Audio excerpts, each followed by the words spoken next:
வணக்கம் நண்பர்களே. வைகுண்ட ஏகாதசி நாளில் மறந்தும் கூட இந்த தவறுகளை செய்துவிடாதீர்கள். மோட்சத்திற்கு போக முடியாது. ஏகாதசி என்றால் 11 என்று பொருள். ஞானேந்திரியம் 5, கர்மேந்திரியம் 5, மனம் 1 என்னும் 11ம் பகவானிடம் ஈடுபடுவதே ஏகாதசி விரதம். மாதங்களில் நான் மார்கழி என்கிறார் மகாவிஷ்ணு. அத்தகைய சிறப்பு வாய்ந்த மார்கழி மாதம் வளர்பிறையில் வரும் ஏகாதசி வைகுண்ட ஏகாதசி ஆகும். அதுவே மோட்ச ஏகாதசி என்றும் அழைக்கப்படுகிறது. அந்த நாளில் பகவானை மட்டுமே நினைத்து அவன் புகழ் பாடி விரதமிருந்தால் மனக்கவலைகள் விலகி மகிழ்ச்சியான வாழ்க்கை ஏற்படும்.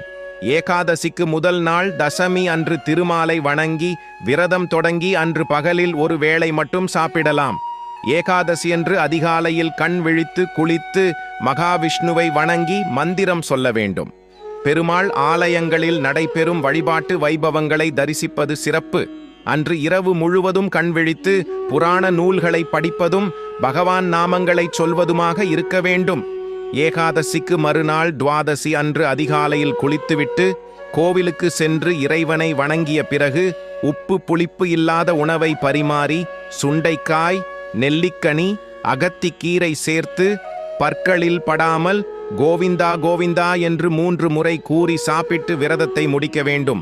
ஏழைகளுக்கும் உணவு வழங்க வேண்டும். துவாதசி அன்று பகலில் தூங்கக்கூடாது. குழந்தைகள், வயதானவர்கள், நோயாளிகளுக்கு உணவு விஷயத்தில் விலக்கு என்கிறது சாஸ்திரம். ஏகாதசி திதி நாட்களில் தாய் தந்தைக்கு நினைவு நாள் சிரார்த்தம் வந்தால் அன்று நடத்தாமல் மறுநாள் துவாதசி அன்று நடத்த வேண்டும். ஏகாதசி அன்று உண்ணாமல் இருப்பவர்களை கேலி செய்யக்கூடாது. ஏகாதசி அன்று துளசி இலைகளை பறிக்கக்கூடாது.